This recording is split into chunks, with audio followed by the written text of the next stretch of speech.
안녕하십니까. 그냥 열었어 두 번째 시간입니다.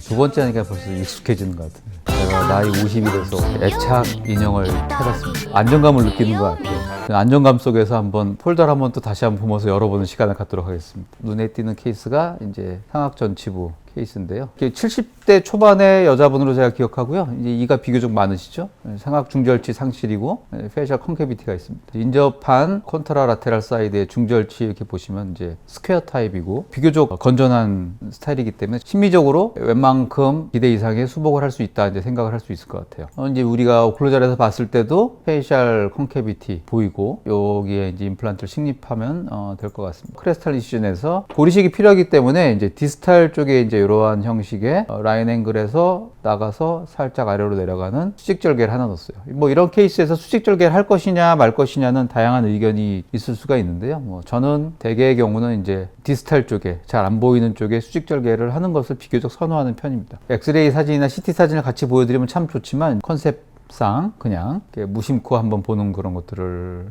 해보는 시간이고요. 보시면 이제 발치화가 아직 다 차오르지 않은 그런 형태를 볼 수가 있습니다. 그리고 이제 인접한 치조골이 요 정도 있는 거 맞는데요. 보시면 이제 2번 쪽에 여기 측절치 쪽에 치조골은 그 레벨이 좀 낮은 걸 볼 수가 있어요. 중절치 쪽은 그래도 여기 정도까지 있는데 측절치 쪽은 상대적으로 조금 낮습니다. 이쪽이 파필라가 잘 살아나지 않을 거라는 걸 이제 저희가 충분히 짐작할 수가 있기 때문에 환자랑 이제 얘기를 하실 때 이쪽 부분이 잇몸이 다 올라오지 않을 수 있다라는 거를 미리 좀 사전에 얘기를 하는 것이 상당히 중요한 커뮤니케이션이라고 생각하고 있습니다. 환자가 나이도 많고 그렇기 때문에 치주적으로 약간의 본누스가 있는 건 당연한 것이기 때문에 환자들과 이러한 연령대 환자들과 이렇게 커뮤니케이션 하는 거는 뭐 크게 어렵진 않을 것 같아요. 어쨌든 이런 형식으로 라인 앵글에서 비교적 수직으로 나가는 이러한 인시즌을 시작해서 아래쪽으로 이렇게 내려가는 수직절개 하나를 추가를 했습니다. 그 이제 이니셜 드릴링을 하고 이제 한번 그 엑시스나 이런 걸 보기 위해서 한번 제가 촬영을 했고요.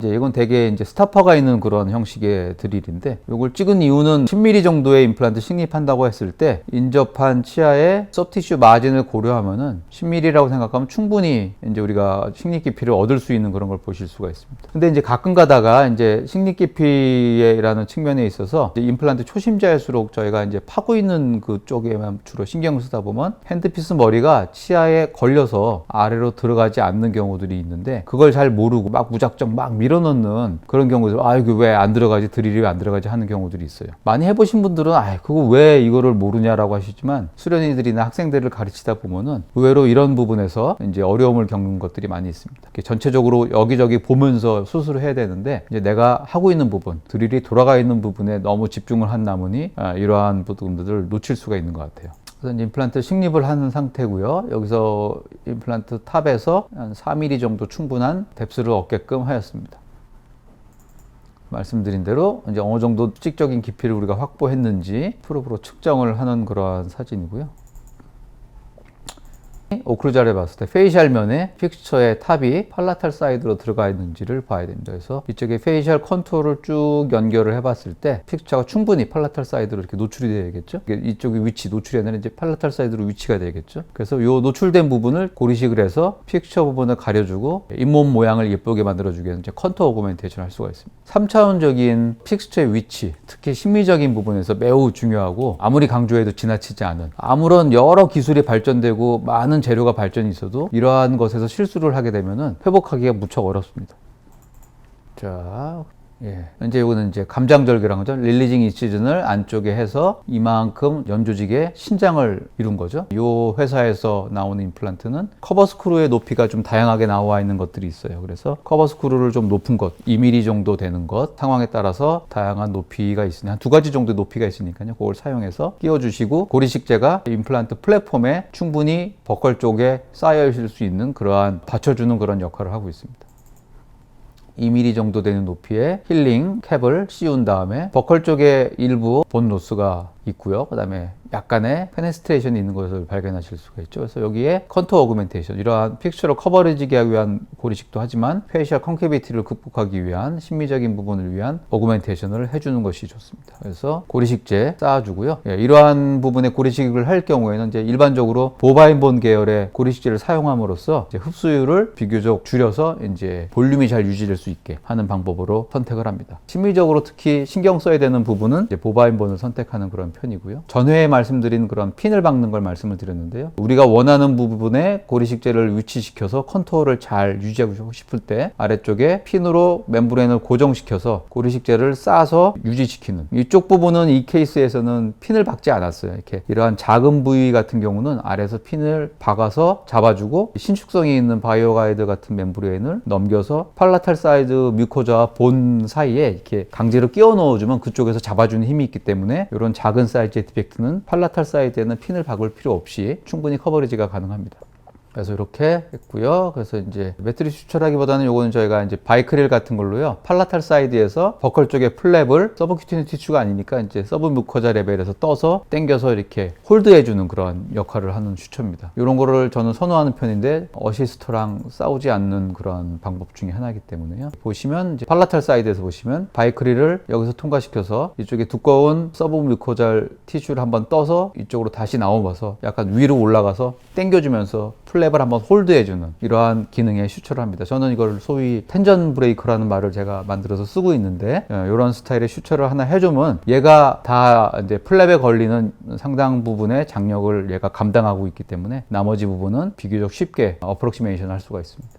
이렇게 해서 전에도 말씀드렸는데 우리 수직절개, 특히 이거 이제 심미적인 부분이기 때문에 고리식된 부분의 어떤 그 볼륨의 증가된 부분을 연조직이 커버리지 하려면 여기서 이제 연조직을 당기게 되잖아요. 당기면은 이쪽에 이제 수직절개 부분이 이쪽으로 당겨가는 현상이 생겨서 뮤코진지발 정션이 이 부위에서 깨지게 됩니다. 단차가 생긴다고 하죠. 단차가 생기기 때문에 이 수직절개 부분에 슈처를 먼저 하나 잡아줘서 뮤코진지발 정션을 유지시켜준 다음에 이쪽으로 가서 봉합을 해주시는 것이 보다 더 좋은 봉합 방법이라고 생각하고 있습니다. 그래서 저는 항상 여기 하나 잡아놓고 이쪽을 가고 그다음에 나머지 부분을 봉합하는 형식으로 하고 있고요. 그래서 대략 뭐 이런 식으로 꼬매주면은 뭐 잘 붙습니다. 예. 그래서 오크로젤에서 봤을 때 바이크릴로 이렇게 하나 잡아놓고 나머지 부분을 이렇게 어프록시메이션 시키면은 별 문제 없이 잘 힐링이 됩니다. 보시면은 이제 아까 꺼졌던 페이셜 컨투어가 이렇게 다시 살아난 것들을 볼 수가 있죠. 이 상태로 힐링이 되면은 이게 보바인본이기 때문에 이제 리플레이스먼트 레이트가 낮으니까 이 외형이 비교적 잘 이후에도 유지가 될 거라고 생각을 하고 있습니다. 그래서 뭐 이러한 형식으로 우리가 흔히 보는 상악 전치부 케이스를 이렇게 한번 저희가 꺼내서 봤어요. 중요한 거는 픽처의 위치, 그 다음에 인접 치아의 치조골 높이, 고리식을 할 때 이러한 수직적인 텐트 폴과 같은 역할을 할 수 있는 힐링 캡 혹은 힐링 어벗, 그 다음에 리플레이스먼트 레이트가 낮은 컨투어를 유지하기 위한 고리식재, 핀을 이용한 고리식재의 국소화, 포컬하게 잘 모여있게 하는 그런 것이죠. 봉합의 키슈처를 말씀을 드렸고요. 봉합할 때 뮤코진지발 정션이 조화롭게 유지되기 위한 고려사항을 말씀을 드렸습니다. 자, 그러면 이제 다른 거를 한번 또 열어서 볼까요? 뭐 어떤 케이스가 있을지 한번 쭉 가보겠습니다. 뭐 상당히 많은 케이스가 있는데요. 뭐 예를 들면 뭐 이렇게 사진을 옛날에 조정한 것 같아요. 밝게 슈나이드리안 멤브레인이 크레스탈 어프로치에서 보이는 이런 사진. 실제 보기 어렵죠. 저희가 크레스탈 어프로치 할 때 멤브레인 보기 어려운데 그렇게 할 수도 있고요. 다양한 케이스가 있는데요. 다 여러분께 말씀드리긴 어렵고, 이때 찍은 사진들이 좀 퀄리티가 일부 안 좋은데요. 카메라가 이제 맛이 갈 때쯤 됐는데 바꾸기 직전이어서 그랬던 것 같습니다. 카메라를 바꾸고 나서 사진인데 크레스탈 어프로치에서 슈나이드리안 멤브레인이 완전히 노출돼서 하는 방법들,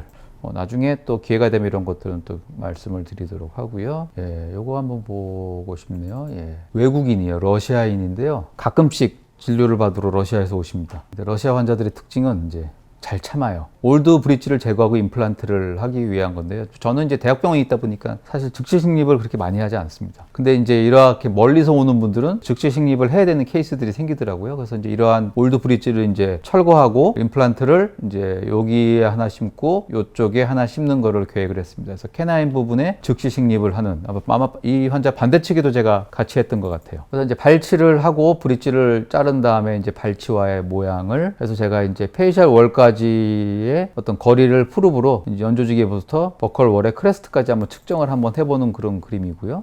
측정을 해보고, 이건 뭘까요? 이거는 캐나인의 어떤 루트는 여기에 있는데 제가 이제 임플란트를 위한 프랩을 이쪽에 한 거죠. 이제 즉시 식립을 하실 때 일반적으로 이제 루트를 따라서 픽처를 식립하게 되면은 픽처 탑이 우리가 생각하는 팔라탈 사이드에 위치하지 못하기 때문에 그 픽처를 식립하는 자리를 소켓을 따라가지 않게끔 형성하는 게 상당히 중요한 것 같습니다. 이쪽에 루트보다 더 팔라탈 사이드에 이러한 픽처를 위한 오스테오토미를 형성한 그런 모양입니다. 캐나인 빠진 자리에 팔라탈 팔라탈 사이드에 이제 임플란트 식립을 위한 구멍을 형성을 했고요. 그래서 그 자리에다가 이제 픽처를 식립을 했습니다. 이쪽에 이제 공간이 많이 생기죠. 캐나인이라는 치아가 아시다시피 이제 버코링구알로, 버코팔라탈로 상당히 폭이 넓은 치아이기 때문에 이쪽에 팔라탈 사이드에 잘 붙여서 식립을 하면은 이쪽에 상당히 많은 갭을 보실 수가 있습니다. 이제 이런 자리는 이쪽이 꺼지지 않게 하려면은 흡수성이 떨어지는, 그러니까 리플레이스먼트가 낮은 그러한 그래프트를 사용하시는 것이 심미적으로 상당히 유리할 것이라고 생각을 해서 역시 이러한 부위에도 이제 보바인본 계열의 이식제를 사용을 합니다. 하고 뒤쪽에까지 식립을 했던 그런 케이스고요. 핵심적인 부분은 이러한 부위에서 임플란트 픽처의 위치입니다. 수직적인, 수평적인 그런 위치를 선정하는 것이 상당히 중요하고, 캐나인 부위가 임플란트 여러 식립 부위 중에 가장 어려운 부위 중에 하나라고 생각을 하고 있습니다. 그 다음에 이제 반대쪽도 하셨어요, 이분이. 하필 또 캐나인 부위. 그래서 이제 루트레스트 상태에 이러한 캐나인을 보실 수가 있고, 발치를 다 하기 전에 팔라탈 사이드에 이렇게 오스테오토미를 해서 임플란트가 들어갈 자리를 형성하는 모습이죠. 루트레스트는 이걸 대략 형성한 이후에 발치를 하는 걸로 했습니다. 미리 갈아 놓으면 남아있는 요 치아는 빼기가 쉽기 때문에 이거를 캐나인이 통째로 있는 거를 먼저 다 빼고 하려면 아무래도 주변 치조골에 조금 손상을 좀 더 가할 가능성이 있기 때문에 치아가 있는 상태에서 오스테오토미를 하고, 그 다음에 남아있는 이러한 잔존하는 치아를 발치를 하면은 쉽게 발치와의 손상을 덜 주고 뺄 수가 있을 것 같습니다. 최근에 이제 이러한 소켓 쉴드 테크닉이라고 해서 페이셜 쪽에 루트를 남기고 하는 그러한 테크닉들이 많이 소개되고 논문들도 조금씩 나오고 있습니다만, 아직 그게 이제 과학적으로 롱텀하게 완전히 안전하다 나온 것들은 없고요. 종종 그러한 케이스들에서 이제 픽처를 식립한 이후에 이쪽 소위 이제 소켓 쉴드였던 그 루트 조각이 떠올라서 나오는 경우들이 간혹 있습니다. 그래서 신중하게 선택을 하셔야 될 것 같고요. 이제 그런 걸 할 수 있는 케이스들은 루트가 상당히 사운드해야 되는데, 그러다 보니까 우리가 선택할 수 있는 선택지가 인디케이션이 이렇게 많지가 않은 것 같습니다. 선택적으로 하셔야 되는 그러한 방법이 아닌가라고 생각하고 있고, 아직은 과학적으로 완전히 세팅이 되지는 않았다고 생각하고 있습니다. 보시는 대로 이제 여기도 팔라탈 사이드에 픽처가 위치를 하고 있고요. 고리식재를 넣기 전에 멤브레인을 미리 하나 이렇게 페이셜 쪽으로 붙여놓고 요 갭에 이제 보바인 본 같은 것들을 넣어주기 직전의 모습입니다. 비교적 쉽게 이렇게 했던 그런 케이스고요. 환자는 그리고 이후에 이제 다시 러시아로 가셔서 아마 얼마 전에 오셔서 제가 세컨 서저리를 했습니다. 조만간 이제 아들을 데리고 오겠다고 이제 하셨는데, 아들을 데리고 어떻게 오실지 한번 나중에 또 뵙고, 또 어떤 케이스가 또 있을까요? 이렇게. 소위 문제 많은 일으키는 그런 치과에서 임플란트를 해놓고 치과가 없어져서 못 쓰게 돼서 다 뺐던 케이스입니다. 빼고 안타깝죠? 예. 또 이제 다른 케이스를 한번 보도록 하겠습니다. 이번에는 뭐를 볼까요? 상악동 케이스를 한번 볼까요? 보시면은 상악동 케이스인데 바닥 보이시죠? 사이언스 플로어, 얇은 코티칼 본이 남아있고요. 여기 약간 검은 슈나이데라 매물이 노출된 모습입니다. 볼 수 있어요. 이렇게 우리가 소위 블라인드 테크닉이라고 생각하지만 마음 먹으면 볼 수도 있다. 그런 말씀을 드리고 싶었고요. 예, 또 빠르게 넘어가 보겠습니다. 이분은 상악동 고리식을 하면서 이제 바로 즉시 식립을 했던 케이스인데요. 제가 임플란트 센터 신안을 보다가 그냥 환자랑 얘기가 돼서 신안으로 온 날 바로 수술했던 그런 분이세요. 그래서 그냥 화끈하게 온 날 바로 CT 바로 찍고 바로 수술, 라테럴월을 노출시킨 모습입니다. 아까 말씀드린 그 미네소타 리트랙터 플랩을 젖히고 이 벽을 누르듯이 하고 이렇게 지지하시면은 비교적 힘을 덜 들이고 수술 부위로 노출시킬 수 있다 말씀을 드렸죠. 이때는 제가 이제 2mm 라운드바 같은 것으로 이렇게 거터를 형성해서 라테럴 윈도우를 형성을 했어요. 라테럴 윈도우를 형성할 때 여러 가지 벌을 쓸 수 있는데, 저는 이제 처음에는 이제 커바이드 벌을 씁니다. 일반적인 커바이드 벌. 왜냐면 다이아몬드 포인트 벌을 쓰는 게 이제 좋긴 한데 시간이 많이 걸려서 첫 번째 웬만큼 이러한 거터를 형성할 때는 커바이드 벌로 쫙 형성을 해놓고, 마지막 남은 좀 디테일한 부분을 정리할 때는 이제 다이아몬드 포인트 벌을 사용을 합니다. 커바이드 벌을 써서 외형을 미리 다 이렇게 형성을 하고요. 그 다음에 남아있는 부분은 이제 조금 더 깊은 부분을 다이아몬드 포인트 바로 이렇게 합니다. 여러 가지 이제 엔진을 쓸 수가 있는데, 보통은 이제 임플란트 드릴에 연결된 것들을 사용을 많이 하죠. 근데 가끔 가다 우리가 이제 핸드피스, 그러니까 그 유니체에 달려있는 이제 스트레이트 앵글을 쓰기도 합니다. 근데 가끔 조심해야 될 것들이 뭐가 있냐면은 거기서 나오는 에어가 물 분사력이 되게 세요. 그래서 이렇게 멤브레인이 노출된 경우에 벌을 이용해서 여러분들이 이런 윈도우를 형성할 때 그 분사 압력 때문에 찢어질 수가 있습니다. 유니체에 달려있는 로우 스피드를 쓰실 때는 멤브레인이 노출되기 전에 하는 게 좀 더 나은 것 같아요. 물론 이제 어떤 기구나 내 유니체에 달려있는 그 핸드피스가 어떤 거냐 좀 다르지만 분사 압력들이 꽤 센 것들이 많이 있다라는 그런 말씀을 드리고 싶습니다. 보시면은 이 디스탈 쪽에는 이미 노출이 돼 있죠, 멤브레인이. 나머지는 얇게 돼서 이런 멤브레인이 보입니다. 이제 잔존골이 별로 없어서 남아있는 본이 별로 없어. 그럼 우리가 이걸 둘레를 다 제거해서 벽을 뗄 것이냐? 꼭 그럴 필요는 없고요. 웬만큼 삭제가 돼서 얇은 코티칼 레이어만 남았다 그러면은 요 틈에 이제 뾰족한 그 페리스트 엘리베이터 팁 같은 걸 넣어서 이렇게 딱 돌리면은 따깍하고 부러질 수가 있습니다. 근데 이런 거죠. 틈에 딱 넣고 딱딱 돌리면 이렇게 딱 부러지면서 남아있는 얇은 뼈가 부러지면서 윈도우가 이렇게 떨어져 나갈 수가 있어요. 그러면 슈나이데르 멤브레인의 노출을 금방 얻을 수 있죠. 저렇게 떼다가 이 안쪽 면에 이 멤브레인이 붙어서 다 떨어져 나가면 어떡하냐 이제 이렇게 고민하시는 분들이 있는데 거의 그러지 않습니다. 저는 아직 못 봤어요. 그래서 그런 식으로 떼시면은 이거를 뭐 다 갈아내서 이렇게 윈도우를 드러내는 그런 수고를 좀 줄일 수 있습니다. 상악동막이 완전히 이게 노출이 됐죠. 영롱하게 푸르스름하게 빛나는 이 멤브레인을 보면 이제 가슴이 떨립니다. 이렇게 자 이제 젖히기만 하면 된다. 가슴이 떨리지 않습니까?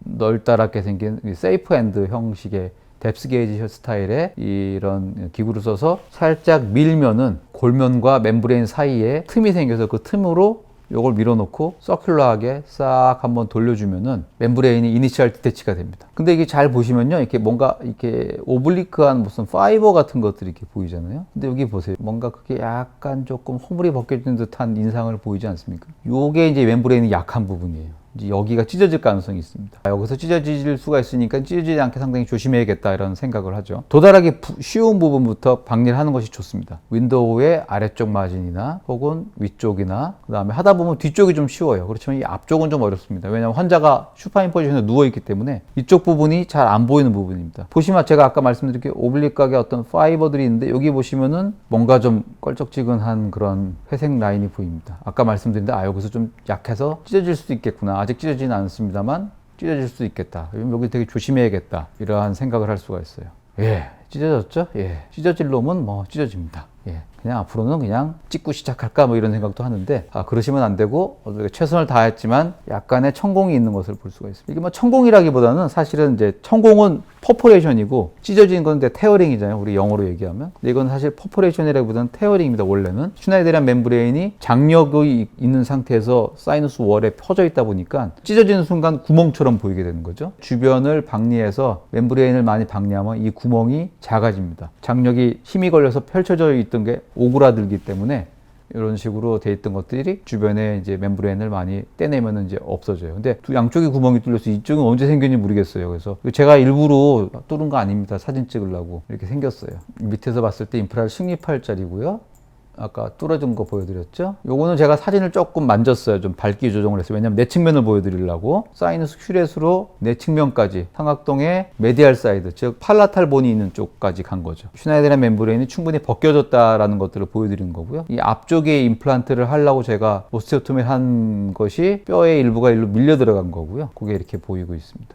똑같은 비슷한 사진인데 사이너스 큐렛으로 멤브레인을 충분히 거상시켜서 상악동의 메디알 사이드 월이 노출이 된 모습. 자, 그러면 이제 퍼포레이션 우리가 매니지를 해야 되니까 이러한 콜라겐 멤브레인, 이거는 이제 당연히 바이오 가이드겠죠. 접어서 안쪽으로 밀어 넣습니다. 여기 보시면 칼집을 넣었는데 시저로 이렇게 칼집을 내서요, 칼집 넣은 바깥 부분은 밖에 위치시키고 나머지 부분은 안쪽에 넣어서 퍼포레이션을 커버리지하게 하고, 이 부분은 저희가 기구로 잡아서 말려 들어가지 않고 이 멤브레인이 안에서 쫙 잘 퍼져서 퍼포레이션 된 사이드를 충분히 커버리지 할 수 있게끔 도와주는 그런 역할을 합니다. 폴딩 테크닉이라고 많이 얘기했는데 저건 요 자르는 거를 더해서 그냥 모디파이드 폴딩 테크닉 뭐 이런 식으로 부를 수 있을 것 같아요.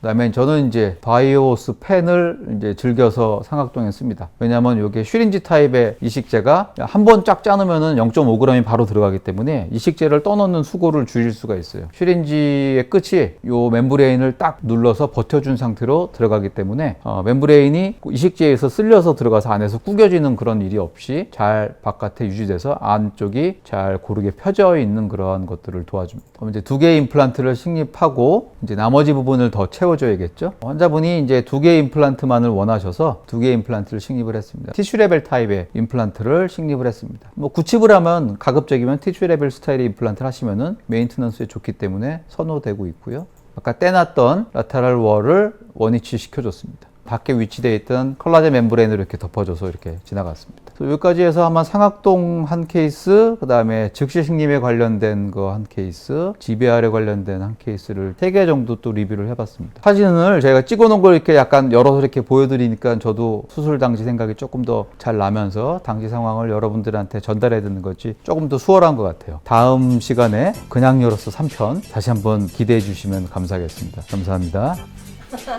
가져가면 안 되나요?